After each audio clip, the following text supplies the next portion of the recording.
So, just in general, how are you today? Oh, I'm pretty good. We're Pretty getting good. a little bit of extra summer, even though it's September. So, hey, that makes me happy. I have not been outside today, so I have no idea what the weather is. I have a Beautiful. window in my office, but it's right by a tree, so it doesn't really give any light. It's been pretty good though in Indiana. I mean, it's been about in the 70s every day. Oh, So, we're still in the 80s, so that's perfect. That's so good. yep, Yeah. awesome. So, I guess we'll just start with talking a little bit about yourself. And you have the questions, so you know the order they're going to come in, obviously. If I can get that tab to also stay open on this computer at the same If time. not a big deal. I can repeat them. It's all good. So, the first question, I guess, would be just where are you originally from? You mentioned that you were from Indiana or lived here for a while, so just asking that basic question. Oh, sure. Well, I grew up in southern Indiana, in total denial that we had anything in common with Kentucky whatsoever, although we certainly shared a river. That's definitely the way to do it, though. Deny that influence. It was sort of a thing. There was a bit of antipathy there. It's that Hoosier pride. You have to be like, no, we're better. Yeah. The IU UK thing, that was big in my hometown. Yeah. So I grew up, in a pretty small town, all my life, and it was very, very nice. Very good, wholesome American upbringing. But a little dull. So after I got out of college, I knew that I did not want to go back to, exactly the same small town where I grew up.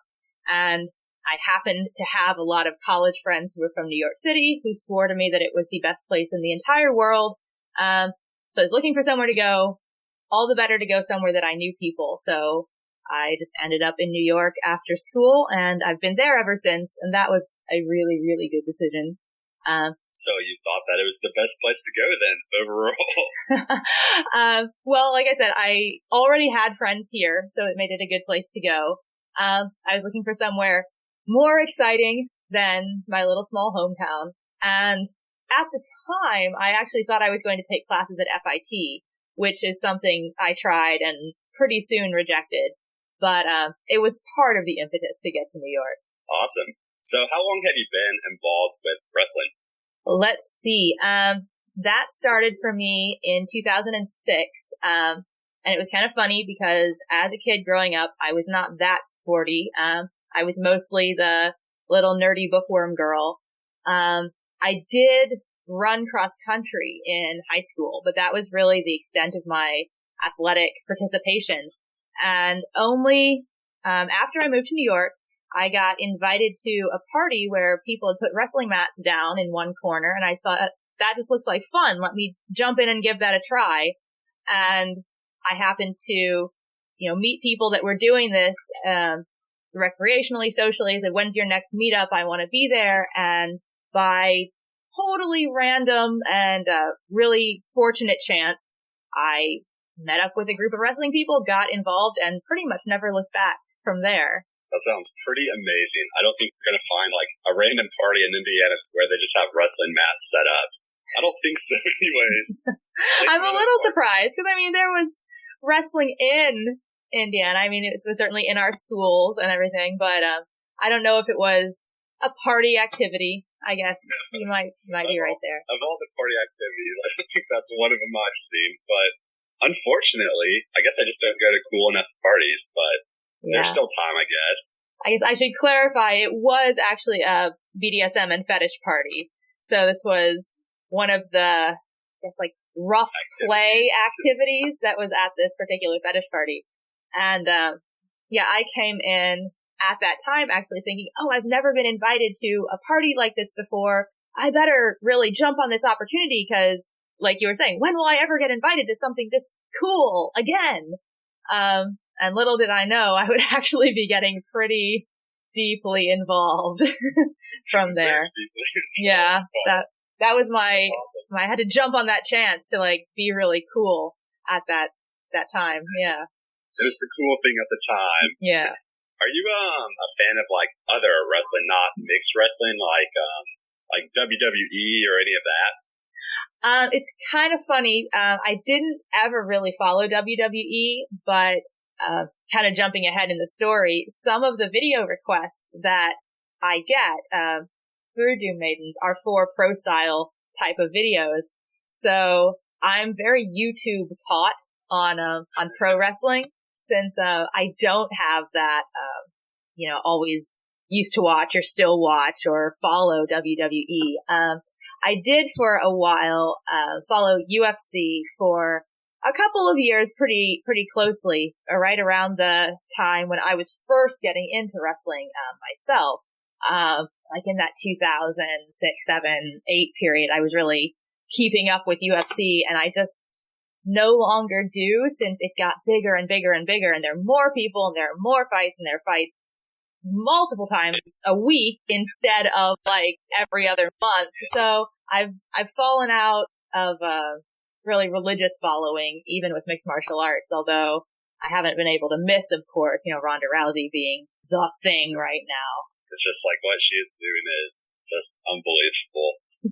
It's driving me just a little bit crazy that they keep giving her such mismatched opponents when there are so many other women's weight classes that they could be developing. There are plenty of good women, and if Ronda could just, sit out a few while her weight class builds up a little more talent, nobody's gonna forget who she is, because she's a phenom. Just wait until there's a good option for her to fight, and not someone who's gonna be like a little lamb at the sacrifice again. Yeah, but I think that goes to just Dana White's philosophy, and he just wants to keep cashing those checks. I mean, so many other women in other weight classes that could be getting developed and built up right now, and all Ronda has to do is just wait for a good fight. Yeah, but I guess it'll come around eventually, hopefully. We're hoping. Yeah, I'm hoping it's not like a Mayweather situation where it's just like every single opponent she fights is just a can, and you just know it's going to be a win. But we'll see, I guess. So, let's just talk about session wrestling in general. Like, how would you, I guess, to somebody who isn't familiar with what it is, how would you describe it? One good way to make it make sense to people that have very little reference point is to kind of say I'm a wrestling dominatrix. Because though I get an awful lot of different types of sessions and matches, and skill levels from the guys that I see in sessions, so very many, are looking for a woman who can beat them, who can like physically dominate them, which is really the distinction between what I do and like classical pro doming, which can be very non-physical. It's very pristine, standoffish, and negotiates power in a way that's not just about, can my body overcome your body? So it's a very direct, just a very, very direct form of domination in that sense. And it's fulfilling fantasies, but with, in my case, a very high degree of reality, because I like to make sure that when I offer a competitive session, for example, I have the skill to actually deliver on that and still win competitively against most men who are seeking sessions. So that was a very, very long and roundabout way to say that my catchphrase for explaining this is wrestling pro dom. I was kind of looking at your website, and I was seeing that there's different terminology that you use. There's like competitive or ultra competitive or fantasy. I mean, I guess I just want a little bit more of an explanation for like what makes something competitive versus ultra competitive, that kind of thing, or like what's a fantasy match. Okay, sure. Well, I will say that term ultra competitive is one that just drives me nuts. And I always kind of shake my head at, yes, I did put that on my website, just because so many people would write to me, kind of not believing that I offered competitive matches, because I am very small, really. I'm only 120 pounds. Can you really do competitive against a guy? And what does that mean? Does that mean that you can go hard, but I cannot? And I'm like, no, competitive really means competitive. When I say competitive, I really mean it. And so to try to drive that point home even further, no, I really mean competitive, I started using ultra competitive. It's not wildly different. It just means I'm not shitting you. I actually mean competitive. But I have also, because some people have asked for not just wrestling, but matches that can involve things kind of similar to MMA. Can we do striking or slapping or kicking? I'll kind of throw those in with ultra competitive too. Like, oh, sure. Or maybe ultra competitive might refer to the matches that also allow some striking. You're like, yeah, I'll punch you, not a big deal. Yeah, sure. So yeah, that became a little bit of a catch-all, actually. Oh yeah, it's all the tough, hard, rough ones. And competitive pretty much means the same thing. Whereas fantasy, actually can also mean a pretty wide range of things. But it usually has to do with how much resistance the guy wants to put up. Because some people are interested really only in that domination aspect. I mean, and they like the idea of wrestling, but they don't want to do the work. If they struggle too much, that's not as much fun. It kind of takes away from their experience of feeling the strong woman overcome them. They want to more just enjoy that than worry about how hard they have to fight. So I'm like, in a fantasy match, your resistance will be very low.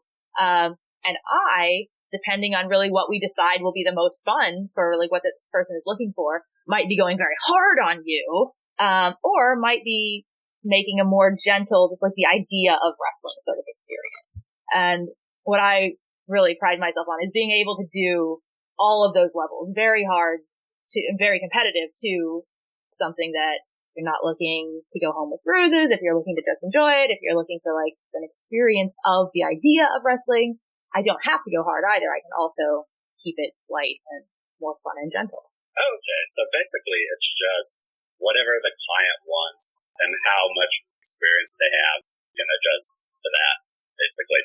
Right, for sure. And I mean, another level that people like to talk about is semi-competitive, which usually refers to, keeping just the action going, right? Sometimes there's a huge skill difference. If we did competitive, maybe I would submit you every 20 seconds and, there'd never be a flow. Semi-competitive is like keeping a good, fun roll up, making it fun for both parties. Fantasy can be, sometimes even fantasy might include like a role play. Not only is the wrestling going to be like tailored to how hard you want to go, but are we going to be like Batman and Catwoman? Are we going to be like boss and secretary? Or are we going to be Veve and Joe, right? Just who happen to enjoy wrestling. That makes sense. Yeah, all kinds of options, levels, things, which is why it's so fun for me, because it's never the same. Is there a most common type of like match or style that you do, or one that's the most fun for you to do?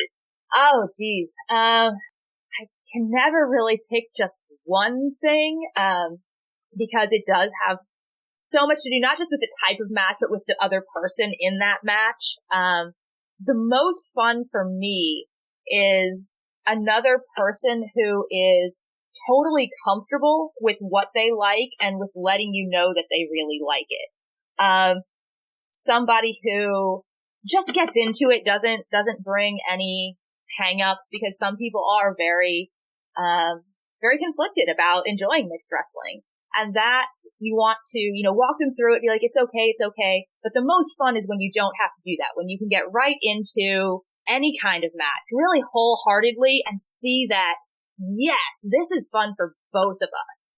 I've had one particular guy leave a session, and it was a little scary because this was actually when I was doing a session in a hotel room, but I heard him walking down the hall leaving after the session going, woo! Woo! Yeah!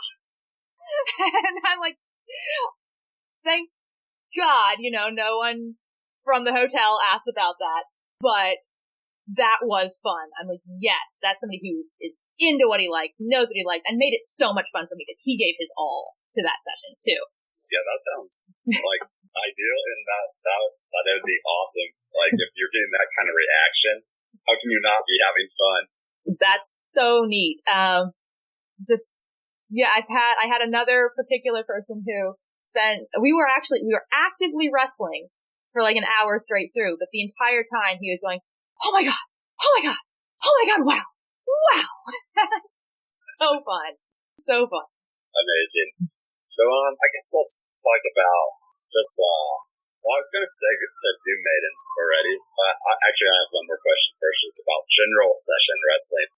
And, the question is, why do you think, like, I've looked at, various, websites like this, and there's always, like, huge rosters where there's all these females involved, but there's not really a lot of, like, male involvement.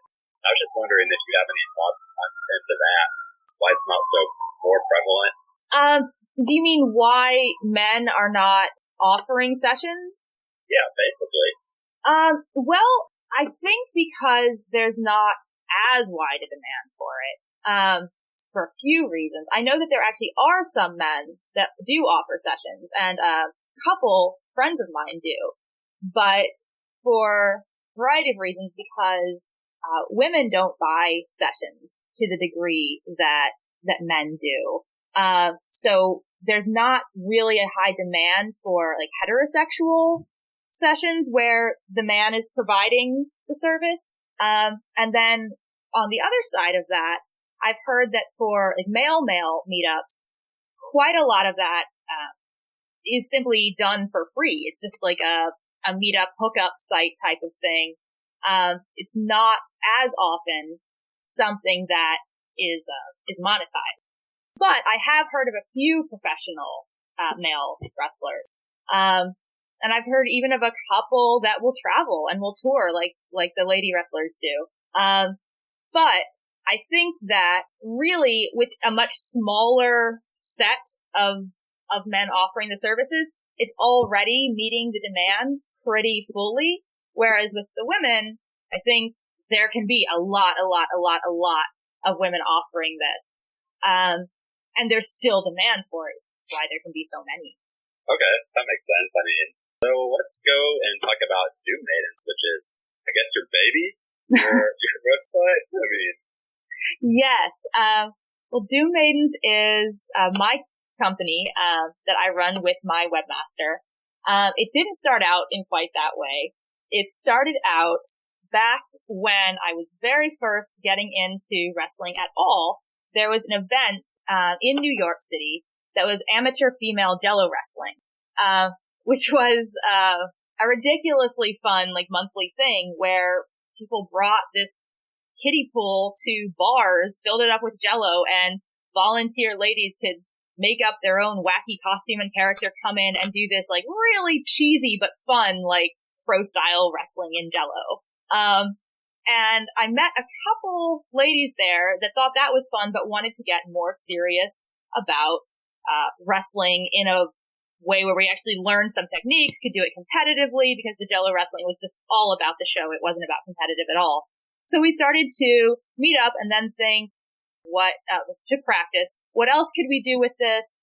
A few other people who were coming to our trainings were interested in doing things like action hero comic books and thought we could become a troupe of wrestling women doing nightclub performance, doing comic book appearances, doing comic convention appearances. We first started Doom Maidens for that. Then got a tip that session wrestling existed. So some of the ladies were interested in doing that. Then ventured into trying to make a wrestling video, which turned out to be really productive. So this thing that began as we just all want to get together and wrestle, what do we do with it? Gravitated towards, well, videos actually are the things that work the best. So that's where Doom Maidens began. And the original people that founded it with me have since moved away from New York. They're not here, but different ladies have come in and out over the course of the growth process. I'm the only original founding member still left. Awesome. I was going to say, what do you think distinguishes Doom Maidens specifically from similar sites? Well, I think what Doom Maidens does and really tries to do specifically is be very open to all kinds of feedback and suggestions that we get from fans. and to really encourage that and to really reward that sometimes by taking sort of a departure from like maybe the videos that we're usually producing. We'll take a gamble on some idea that someone will send us. And that really follows like the history of how Doom Maidens grew. Because when we first started doing the wrestling videos, we thought that our particular brand, our thing, was going to be all real, competitive, always real, completely like hardcore wrestling all the time. None of that fantasy, none of that namby-pamby stuff. But when we were doing that, we found out that people actually would write in requests for, yes, but could you also do a fantasy thing? Because what I really want to see is this particular hold, or I really want to see this outfit, or I really want the one person to lose by 48 points, you know. I don't want it to be, you know, so, and then people also appreciate competitive. So we're like, okay, well, we can do competitive, but people are asking for this other thing too. Let's also do that. We found out both things were popular. The thing that really is very particular to Doom Maidens is the bondage wrestling that I do. And that actually came from a session request that I had, from someone who wanted to have that style of session. We try to wrestle to tie each other up. I was like, that was really fun when I did the session. Let's just, you know, take a gamble on making a video like that.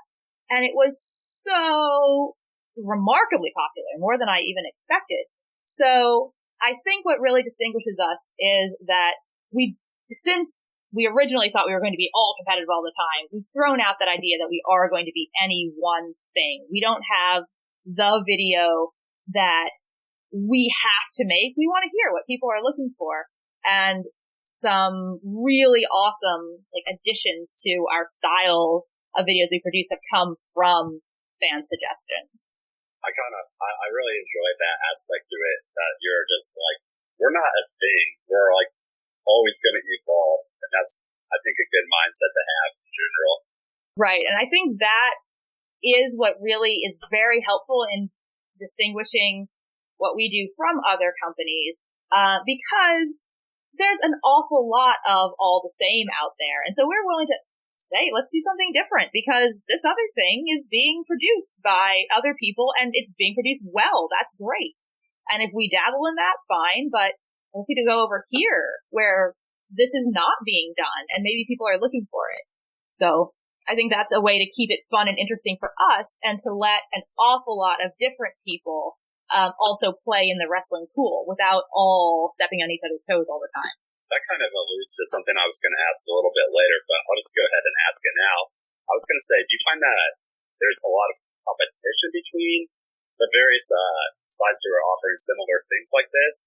Or is there kind of like the mentality that everybody can do this, there's enough room for everybody to do their own thing?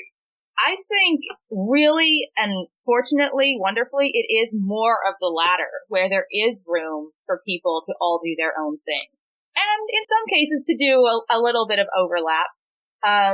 People inspire each other, and people, I've had the experience, invite different models and wrestlers that they see doing their thing over to their site to maybe, can you do your thing for us for like one video? Or if we happen to do these two things that are similar, well, that's okay, because your thing maybe, I'm being vague here. For example, we just worked with Mistress Para, at Doom Maidens recently this past summer. And her thing that she's so good at is this sort of, mixed wrestling domination. She's amazing at putting boys in their place. And she might do that all over the place, you know, for other sites. But if we have her work with us here at Doom Maidens, she can do that to, say, our particular male victim. So it's fine. It's great. She might do it over here and she destroys Steve. And if she does it over here, she destroys, well, we had her work specifically with Howell, who's one of our male talents. And it's great. There's so much room for this. Come do your thing for us. We know you did it there, but you're going to do it here with this one little variation. And it's really neat. People trade back and forth. I saw you work with so-and-so from here. I like what you did. Can you come do that with us? Or, hey, I want to hire you for my site. It will be completely different because my site does beat downs, whereas your site does, bondage wrestling. That'll be different. It'll be great. People really find great ways to work together. And I think the only thing that can stand in the way of that is not content, but just attitude. Like 90% or even 98% of the people that I meet in the industry do love that collaborative type of thing. And only somebody who's going to choose to like seal themselves off and want to be like, like an island unto themselves, is going to have that happen. Otherwise people, just by having such a good cooperative attitude, can really do a ton in this industry. And more so by working together. Yeah, I mean, that kind of leads to, what I was going to ask in general is, how do you find the talent that you work with? And I imagine a lot of it is just people are on one thing and they kind of vouch for somebody else and then you bring them over to do their thing with you guys. Mm-hmm. Is there a lot of that? It's an interesting thing. We have a kind of different process for how we end up working with women than how we end up working with men. Because there are so many, I guess like I was saying before regarding session wrestlers, there are so many professional women out there doing wrestling and fetish modeling, and general modeling that with ladies, it's really easy to go and look at who is going to be visiting New York, what sort of guest talent is coming through, or I recently got back from FetCon, what models are all going to be at this one major event, gathering tons of models together. Here are their pictures. Here are their contacts. Here is their reference sheet with who they worked with before. Who do you want to work with? Send an email, or even better, Twitter is just kind of the exchange for wrestling and fetish work right now. Just tweet at someone, hey, coming to my city, want to shoot? And so many people are amazing and talented and easy to find that way. Whereas there are so many fewer men who are really professionally doing this that often relies on recommendation. I have some friends. The friends have friends. Would your friend want to try doing this? Bring him in. We'll talk about it. So it's interesting. Ladies are everywhere. Guys are a very word of mouth type of thing. I guess especially for Doom Maidens, because though sometimes guys do volunteer out of that, hey, I would do a video for a discount on a session or for a free session. We will always find that really when you just treat the guys equally as professionally as the women, get a better video in the end. So we're always looking for people that do want to approach it professionally, but they're not out there like having their modeling profile like the women are. So it's very word of mouth. Awesome. I mean, I guess you don't have a typical video, but I was going to say, what goes into, say, I guess, includes a typical video production? Like, how long does producing one take, or is it just super dependent on how long they book, that kind of thing? Well, let's see. It depends. There are two ways that we produce videos. One is if a customer or fan sends in a custom request. This is the script I want. These are the specifications. We go back and forth on email, working out, exactly what they want in the video, who they want to be in it, what the cost will be to produce it. And that can go really any amount of time, from somebody who knows exactly what they want, sends you the entire script, says how much, you say this amount plus $20 to buy those shoes, and you call up the other wrestler, you say, when are you free? You do the whole thing by the end of the week, and that's great. I also had one particular guy who really wanted a video, but really was on quite a tight budget. He did a whole payment plan for a year before we were able to buy this particular superhero costume that was just essential to his video. And so that video it took an entire year to make happen, but we did it in the end. Whereas also, Doom Maidens will sometimes say, this is the idea we want to do, not based off a custom script at all. And that, again, that's pretty simple. This is what we want to do. Call people up. What time are you free? Okay, we'll shoot Tuesday. And I'm especially really lucky because my videographer and webmaster is just a fiend for productivity. The video will be ready the next day or even that night, depending on what time we shoot. Edited and, ready to then proceed on with the whole uploading it and marketing it and emailing people and letting people know that we have the video, but actually making it takes a day. Awesome. Yeah. I think this is going to be the final question, and it's I think it should be a fun one. I was just going to say, do you have any funny stories of things that might have gone wrong or just a shooting where something like funny happened, basically? Well, I'm sure there's plenty. I mean, you said it's a lot of fun, so. Yeah, definitely. And actually there is, there's a sort of idea that we've been having to make an outtakes YouTube. Cause sometimes there are just things where like the gag goes on completely crooked. I actually this was terrifying, but when you look back on it and know that it was fine, it's really funny. I got dropped on my head in this one particular shoot, and you hear like the gasp from behind the camera, and then you see me pop up and go, I'm fine. But probably the funniest thing that ever happened was not actually captured on video, so would not make it onto the Outtakes channel. But it was when I was shooting one of the bondage wrestling videos with Indra, who is a really fun, sassy, just irrepressible little character.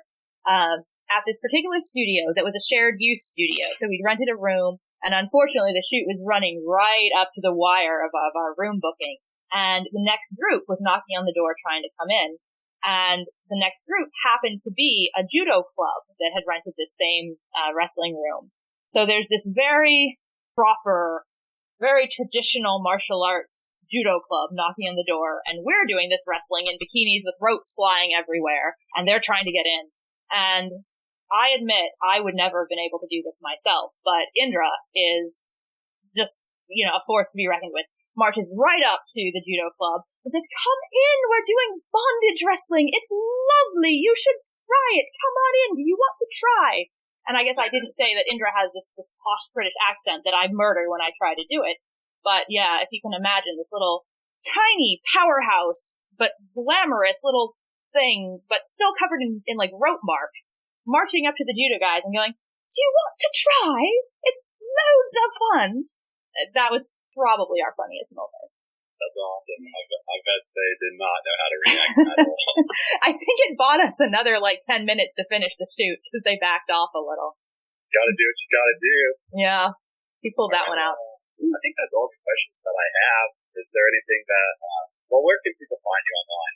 Oh, well, absolutely. I am all over the internet. Doommaidens.com, of course, is the main site. I also have VeveLane.com, which is my personal little bulletin board site.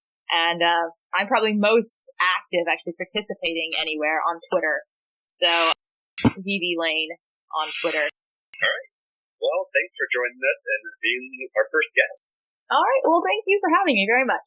Yep. Have a good day. You too. Bye.